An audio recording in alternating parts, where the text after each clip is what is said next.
अगर भारत और पाकिस्तान में परमाणु युद्ध हुआ तो उसके नतीजे क्या हो सकते हैं, ये जानते हैं। क्योंकि भारत की नीति पहले परमाणु हथियारों का उपयोग न करने की है, तो तय है कि पहला परमाणु हमला पाकिस्तान ही करेगा। अब डर यह है कि पाकिस्तान के निशाने पर दिल्ली, मुंबई, बेंगलोर और हैदराबाद जैसे महानगर होंगे। दोनों देशों के युद्ध का परिणाम बताने से पहले दोनों देशों की सैन्य ताकत को जानना जरूरी है। रक्षा बजट की बात की जाए तो भारत के पास 2500 अरब रुपए का रक्षा बजट है, वहीं पाकिस्तान के पास सिर्फ 780 अरब रुपए का रक्षा बजट है।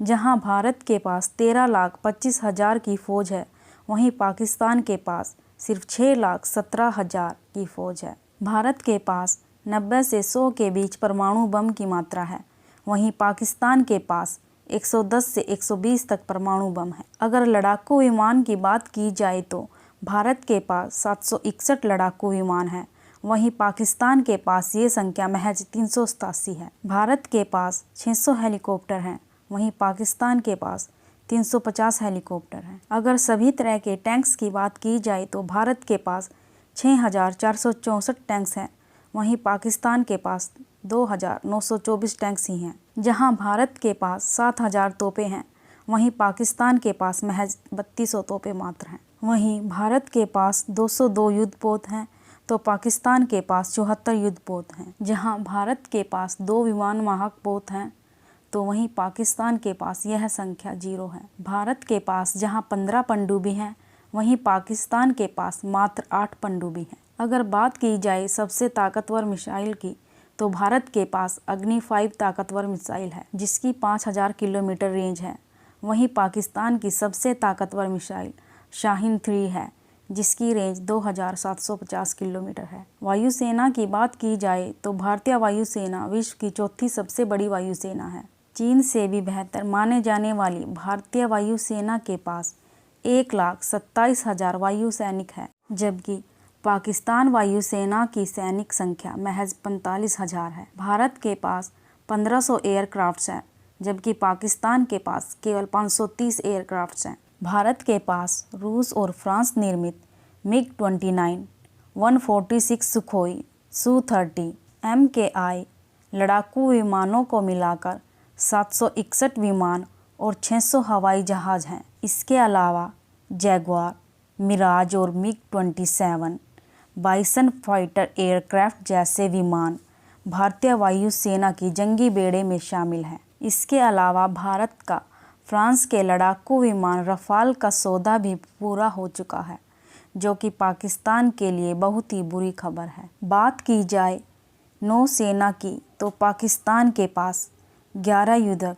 और विध्वंसक पोत, 8 पनडुब्बी, 8 तेजी से हमला करने वाले क्राफ्ट्स, 12 होवर क्राफ्ट्स, 17 गश्ती नावें हैं। जबकि भारतीय नौसेना पाकिस्तान नौसेना से 3 गुना बड़ी है। भारत के पास 2 एयरक्राफ्ट्स कैरियर, 16 जलथल में चलने वाले युद्धक पोत, 31 गश्ती पोत, 2 परमाणु हमला करने वाली पनडुब्बी, 15 गाइडेड मिसाइल युद्धक पोत और 18 सहायक जहाज़ों का बेड़ा है। थल सेना में भारत और पाकिस्तान की तुलना की जाए तो पहले ये जान ले कि भारत पिछले 4 युद्धों में पाकिस्तान को हरा चुका है।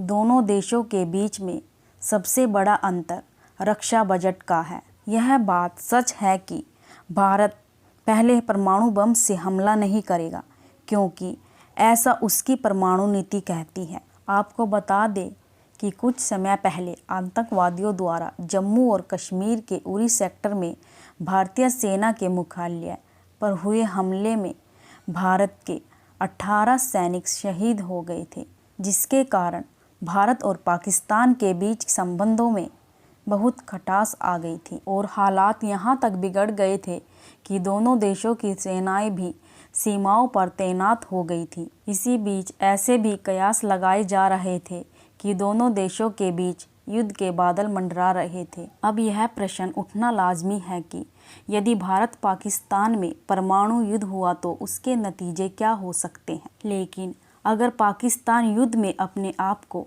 हारता हुआ पाता है तो वह भारत पर परमाणु बम से हमला कर सकता है। चलिए जानते हैं इसके परिणाम। पहला परिणाम, रक्षा विशेषज्ञों का मानना है कि यदि भारत अपनी पूरी ताकत के साथ इस युद्ध में भाग लेता है तो पाकिस्तान 2 हफ्ते के अंदर अपने घुटने टेक देगा।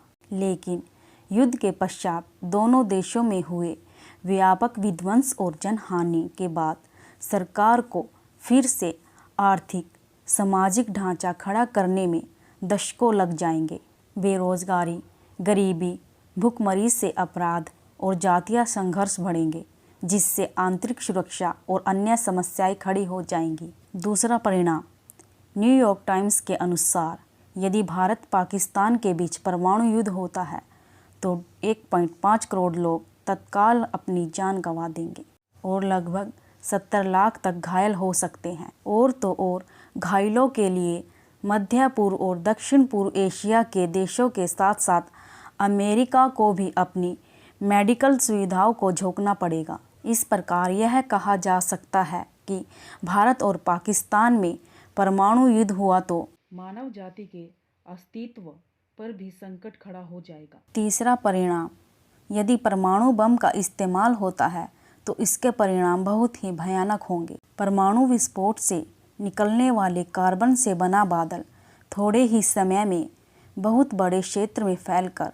सूर्य की किरणों को पृथ्वी पर आने से रोकेगा। इस काले घने बादल से होने वाली अम्ल वर्षा से करोड़ों लोग मारे जाएंगे। वैज्ञानिकों के अनुसार इस बादल को छंटने में कई साल लगते हैं और इस प्रक्रिया में इससे निरंतर अम्ल वर्षा होती है, जिसका परिणाम अत्यंत विपदाकारी होता है। इसका एक भयानक परिणाम मौसमी बदलाव और वैश्विक नमी में कमी, जिससे कम वर्षा और भीषण तूफानों का निर्माण होगा। जिस भी जगह परमाणु विस्फोट होगा उस क्षेत्र में आँखों में चुभने वाली चमक के साथ भयानक आग का गोला उठेगा जो कई मील तक सब कुछ जलाकर भस्म कर देगा।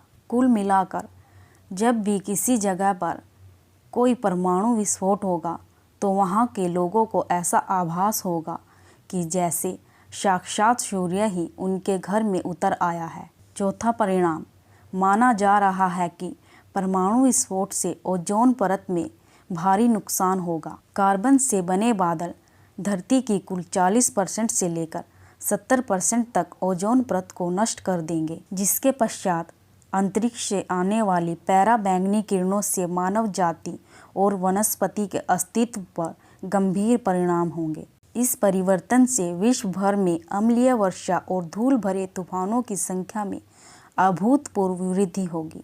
जापान दुनिया का ऐसा अकेला देश है जिसने परमाणु बम के खतरनाक प्रभावों को झेला है। जापान में परमाणु रेडिएशन से प्रभावित एक व्यक्ति परमाणु युद्ध के परिणाम स्वरूप जापान में आज भी विकृत बच्चे पैदा होते हैं। जापान के लोगों के दिलों में आज भी दूसरे विश्व युद्ध के परमाणु हमले को लेकर अमेरिका के लोगों के प्रति इतनी नफरत है। जब भी कोई अमेरिकी पर्यटक किसी जापानी नागरिक से जापान में किसी जगह का पता पूछता है तो जापानी नागरिक उसे गलत रास्ता ही बताता है। कुल मिलाकर यह कहना ही ठीक है कि किसी भी युद्ध से किसी भी देश या व्यक्ति का भला नहीं हुआ है और पूरा नुकसान सिर्फ मानवता का हुआ है। ऐसे संजीदा मामलों में जल्दबाजी की नहीं बल्कि सूझबूझ की ज़रूरत है।